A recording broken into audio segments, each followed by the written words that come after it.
Bonjour à tous et bienvenue sur JusteGeek.fr. Je suis content de vous retrouver aujourd'hui pour un nouveau tutoriel sur les NAS Asustor. Ça fait un petit moment que j'en avais pas fait, donc voilà, aujourd'hui je me lance.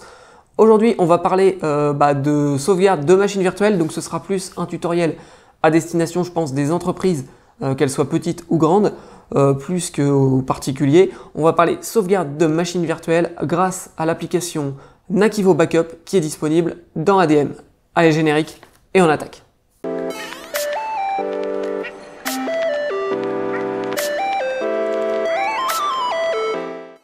Découvrons donc ensemble la solution Nakivo Backup intégrée au NAS Asustor. La première chose à faire, ça va être de se connecter tout simplement sur notre NAS avec un compte admin pour pouvoir installer l'application qui se trouve dans App Central. On ouvre donc App Central, on va sur la partie gauche dans toutes les applications et on peut rechercher grâce à la zone en haut à droite la solution Nakivo, N-A-K-I-V-O.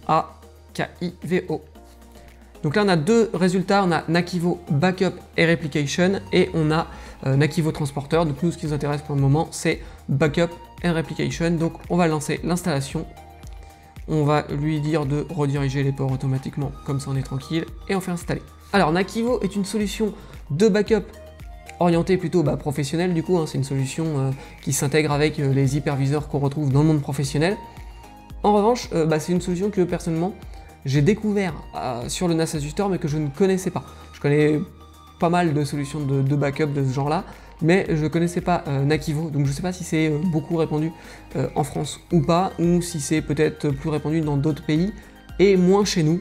Bref, toujours est-il que la solution elle est là, on va pouvoir la mettre en place et on va voir que ça fonctionne bien et que voilà, moi j'ai déjà installé avant de réinitialiser le NAS pour vous faire ce tutoriel tout simplement. Et ça fonctionne sans souci sur mon AS6204T. Alors je sais pas si il y a des restrictions quant au modèle de NAS, en tout cas sur le mien ça a fonctionné du premier coup sans problème. Voilà, notre solution Nakivo Backup est installée, on va pouvoir du coup quitter App Central et se rendre directement dans Nakivo pour voir un petit peu comment ça fonctionne. Donc là on clique dessus, on tombe sur un nouvel onglet pour avoir l'interface du logiciel. Manque de bol, comme j'ai pas de certificat, mais j'utilise tout simplement un certificat auto-signé, du coup j'ai un petit warning sur le HTTPS, on va le bypasser, c'est pas gênant. Donc là on arrive du coup sur la page Nakivo Backup et Réplication. Et voilà, donc la première chose à faire, ça va être d'accepter tout simplement le contrat de licence et de cliquer sur le bouton Login. Oui, alors Nakivo Backup n'est pas gratuit, c'est une solution payante, professionnelle. Du coup, on va devoir se créer un compte chez Nakivo. Moi, j'en ai déjà un. Alors, me demandez pas quel est le tarif, puisque je ne suis pas en contact avec Nakivo Backup. Donc, je peux pas vous dire à peu près combien ça coûte. Voilà, il y a des tarifs publics sur leur site.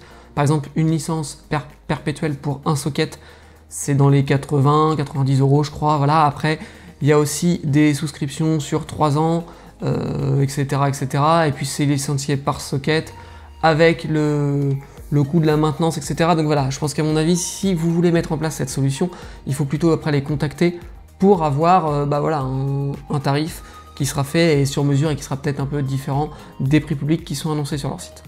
Toujours est-il qu'on peut essayer la solution gratuitement pendant je crois 15 jours, alors c'est la période d'essai quand même hyper courte. Voilà, moi c'est ce que j'utilise pour le cadre de ce tuto, donc je vais déjà me connecter, moi j'ai déjà un compte. Et voilà, on arrive donc sur l'interface de Nakivo Backup, et donc la première chose ça va être de peupler l'inventaire pour ajouter tout simplement des hôtes.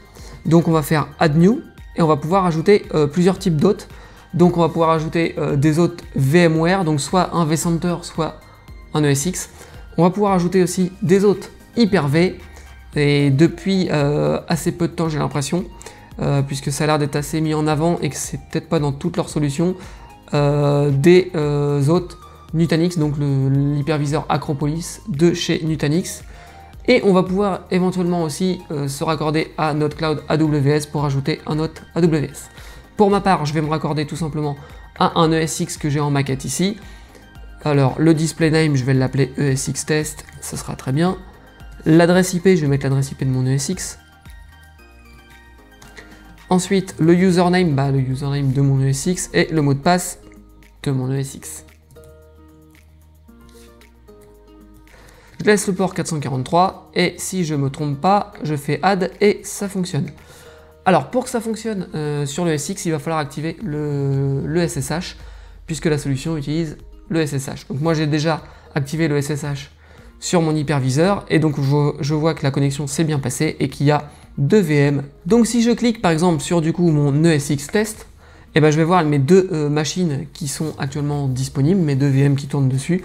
Donc là pour le coup c'est fonctionnel, on a bien une source pour aller faire nos backups.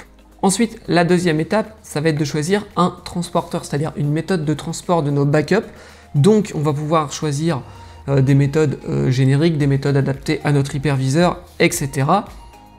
Je vais faire got it et puis je vais utiliser le onboard transporteur qui est le service installé de base. Donc ça je vais le laisser par défaut, on verra qu'on a la possibilité aussi d'ajouter d'autres transporteurs avec notamment le bouton add existing transporter où là on va pouvoir ajouter par exemple un transporteur pour VMware. J'avoue que je me suis pas encore posé la question, si je mets mon ESX, est-ce que ça marche? Non. Bon, en fait on peut pas puisque j'ai une version gratuite, donc je pense qu'il faudrait peut-être avoir un vCenter ou quelque chose comme ça pour pouvoir rajouter des transporteurs. Bon, on va rester pour l'instant sur notre solution de base. Ensuite, on va devoir définir en troisièmement des repositories. Donc de base, on a un repository qui se crée sur notre NAS. C'est-à-dire que si je me retourne sur mon NAS ici et que je vais dans l'explorateur de fichiers, je vois ici un dossier qui s'appelle Nakivo Repository qui va contenir tout simplement mes backups. Donc ensuite je reviens sur l'interface de Nakivo et on va pouvoir avoir du coup les infos de notre stockage, à savoir que j'ai 427 Go de libre, qu'il y a 0 KB d'utilisé, que la dedupe est activée, voilà, on voit un petit peu toutes les infos correspondant à notre repository. Donc celui-là il a été créé automatiquement sur notre NAS. Après on peut ajouter des backup repository bien évidemment si on en a envie.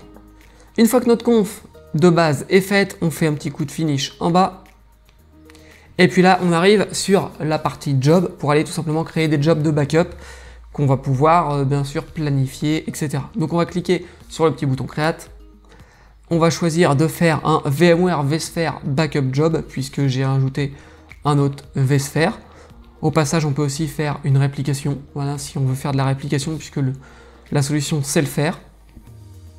Après, il y a aussi du recovery, etc. Mais ça dépend aussi des licences qu'on a. Donc là, je pense qu'en version d'essai, on a un petit peu tout. Après, selon la licence, vous avez ou pas les fonctionnalités de réplication, de recovery, etc. Bon, on va partir sur du simple. On va faire du coup un job de backup.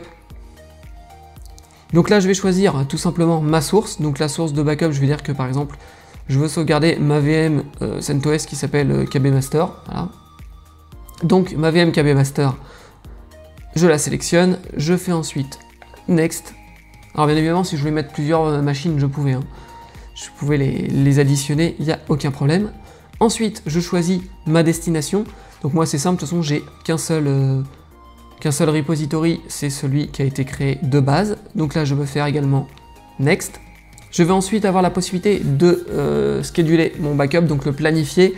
Donc je vais dire par exemple, soit je coche la case et je dis non, je le run seulement quand j'en ai envie, soit, ce qui est le plus logique, je fais une planification. Donc par exemple, on va dire que là, je choisis donc UTC+1, je le joue tous les jours, voilà, tous les jours de la semaine, donc du lundi au vendredi par exemple.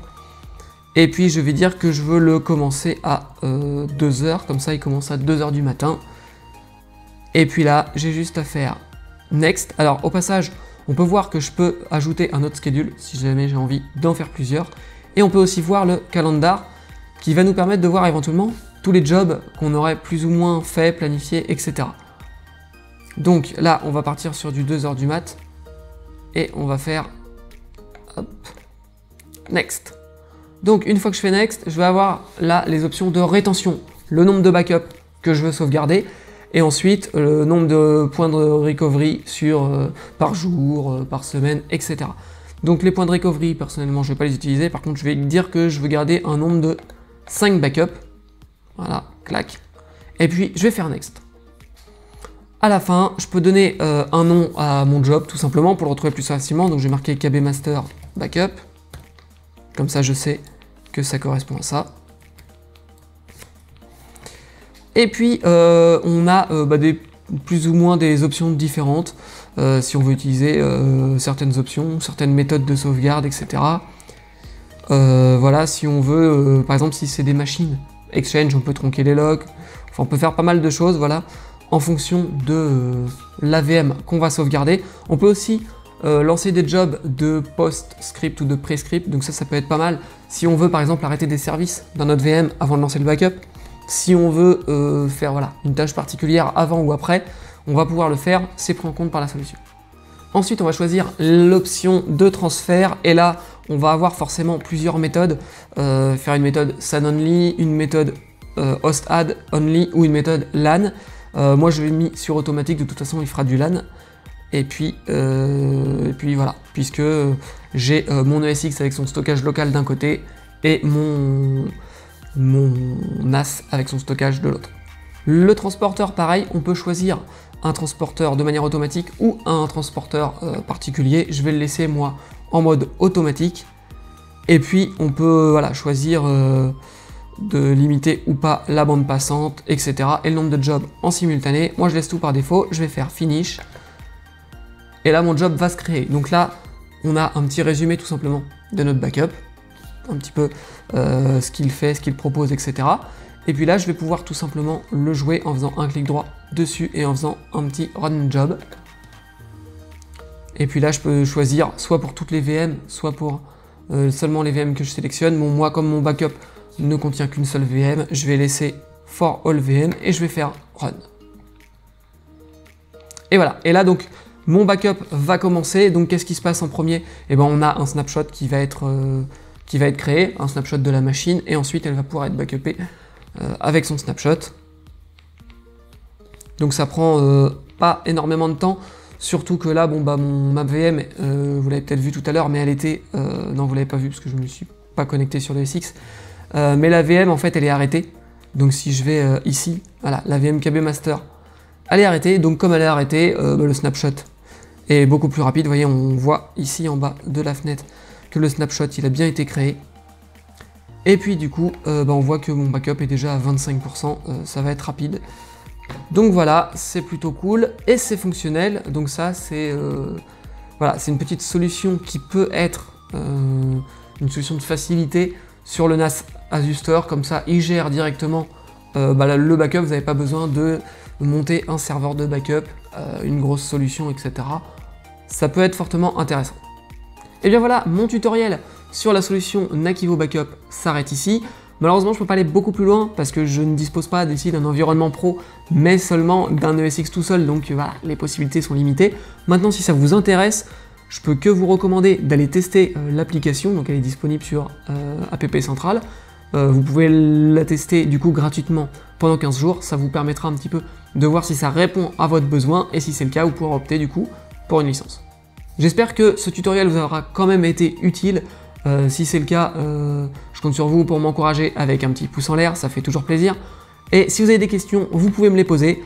Si j'ai la possibilité d'y répondre, j'y répondrai volontiers. Maintenant, voilà, j'ai pas utilisé dans un univers pro, mais seulement sur ma petite maquette. Donc forcément, je pourrais peut-être pas forcément répondre à toutes les questions. Allez, sur ce, je vous dis à bientôt pour une prochaine vidéo. Ciao!